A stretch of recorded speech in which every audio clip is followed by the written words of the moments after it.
आइए आज सुनते हैं पितृपक्ष की कथा। हिंदू धर्म में पितृपक्ष का, जिसे कि श्राद्ध भी कहा जाता है, इसका बड़ा ही विशेष महत्व माना गया है। इन पितृपक्ष के दौरान अपने पितरों के निमित्त दान पुण्यों का कार्य करने से, तर्पण श्राद्ध का कार्य करने से, इससे पितृदेव प्रसन्न होते हैं और फिर मनोवांछित फलों को प्रदान करते हैं। तो आइए सुनते हैं पितृपक्ष की कथा। तो बोलिए प्रेम से पितृदेवता की जय। पितृपक्ष की महिमा और कथा को लेकर अनेक कथाएं प्रचलित हैं, जिनका की पाठ इसे तर्पण करते हुए किया जाता है। इसमें सबसे ज्यादा कर्ण की कथा बताई जाती है, जो कि महाभारत काल से जुड़ी हुई है। महाभारत के युद्ध में वीर गति को प्राप्त होने के बाद जब कर्ण की आत्मा स्वर्ग में पहुंची, तो उन्हें भोजन में सोना, चांदी, हीरे, जवाहरात परोसे गए। इस पर कर्ण ने इंद्र से इसका कारण पूछा, तो देवराज इंद्र ने कर्ण को बताया कि तुमने अपने जीवन काल में सोना, चांदी, हीरे, जवाहरात ही दान किए हैं, लेकिन तुमने कभी भोजन का दान नहीं किया, और तुम्हारे पुत्र भी महाभारत के युद्ध में मारे जा चुके हैं। इसलिए तुम्हारे निमित्त किसी ने भी भोजन और तर्पण आदि का दान नहीं किया है। तब कर्ण ने इंद्र को बताया कि उन्हें अपने पूर्वजों के बारे में कोई जानकारी नहीं थी। इसी वजह के कारण वह कभी कुछ दान नहीं कर पाए। यह जानकर देवराज इंद्र ने कर्ण को उनकी गलती सुधारने का उन्हें मौका प्रदान किया और 16 दिन उन्हें पृथ्वी पर वापस 16 दिनों के लिए भेजा गया। जब कर्ण 16 दिनों के लिए पृथ्वी पर वापस आए, तो उन्होंने अपने पूर्वजों को याद करते हुए विधि विधान से उनका तर्पण किया तथा ब्राह्मणों को भोजन करवाकर दान दक्षिणा देकर उन्हें विदा किया।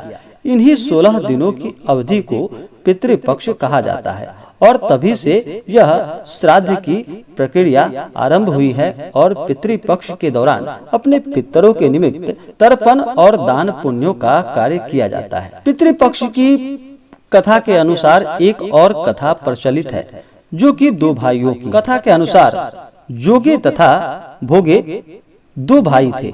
दोनों भाई अलग अलग रहते थे, परंतु दोनों भाइयों में बहुत प्रेम था।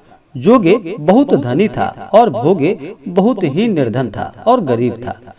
जोगे की पत्नी को अपने धन का बड़ा अहंकार था, किंतु भोगे की पत्नी बड़ी ही साधारण और सरल हृदय वाली थी।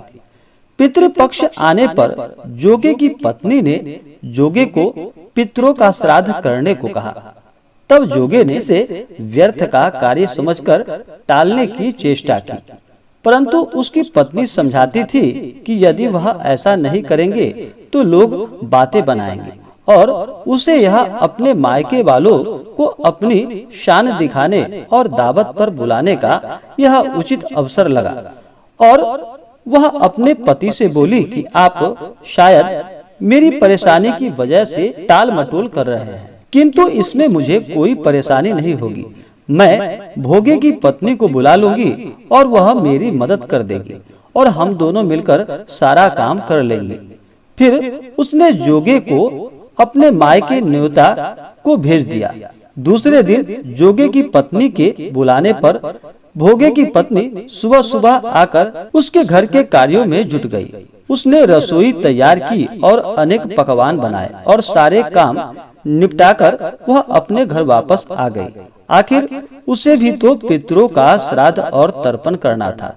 इस अवसर पर न तो जोगे की पत्नी ने उसे वहां रोका और न ही स्वयं वहां जोगे के घर पर रुकी। शीघ्र ही दोपहर हो गई। पितृ भूमि पर उतरे। पितृ पहले जोगे के यहाँ गए और उन्होंने देखा कि जोगे के यहाँ तो उसके ससुराल वाले भोजन पर जुटे हुए थे। तो पितृ निराश होकर भोगे के यहाँ चले गए, परंतु भोगे के यहाँ पर कुछ भी नहीं था, केवल मात्र पितरों के नाम पर अग्यारी दे गई थी। पितरों ने अग्यारी की राख चाटी और भूखे ही नदी के तट पर पहुंच गए। थोड़ी देर में सारे पितृ वहां इकट्ठा हो गए और अपने अपने यहाँ के श्राद्ध की बातें सभी करने लगे। इसके बाद जोगे भोगे के पितरों ने भी अपनी आप बीती सुनाई और जोगे भोगे के पितृ सोचने लगे कि अगर भोगे समर्थ होता तो शायद उन्हें आज भूखा ना रहना पड़ता, मगर भोगे के घर में तो 2 जून की रोटी भी खाने को नहीं थी। यही सब सोचकर उन्हें भोगे पर दया आ गई और अचानक पितृदेव नाच नाच कर गाने लगे कि भोगे के घर धन हो जाए, भोगे के घर धन हो जाए। शाम होने को हुई और भोगे के बच्चे को कुछ भी खाना नहीं मिला और बच्चों ने अपनी माँ से कहा कि माँ, हमें भूख लगी है। बच्चों को टालने की वजह से भोगे की पत्नी ने कहा कि जाओ, आंगन में हौदी औंधी पड़ी है, उसे जाकर खोल लो और जो कुछ मिले बांट कर खा लेना। जब बच्चे वहां पहुंचे तो देखा कि हौदी सोने की मोहरों से भरी पड़ी थी।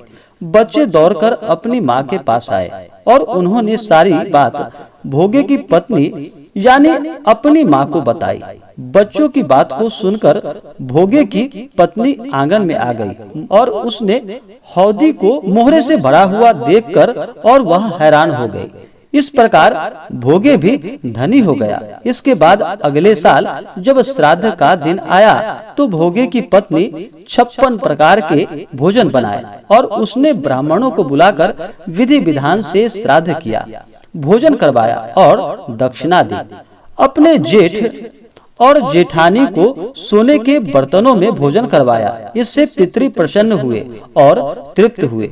जैसे भोगे के पितरों ने विधि विधान से श्राद्ध करने पर भोगे को संपन्न कर दिया, वैसे ही पितृ पक्ष में अगर कोई अपने पितरों के निमित्त विधि विधान से श्राद्ध और तर्पण आदि का कार्य करते हैं, संस्कार करते हैं, तो उन्हें धन धान्य की प्राप्ति होती है और उसके जीवन के सारे कष्ट दूर हो जाते हैं। हे पितृदेव, आपका जो भी सच्ची श्रद्धा के साथ स्मरण करे, आपका तर्पण आदि का कार्य करे, आपके निमित्त दान पुण्यों का कार्य करे, उसके ऊपर अपना कृपा सदैव बनाए रखना। तो बोलिए प्रेम से पितृदेवता की जय।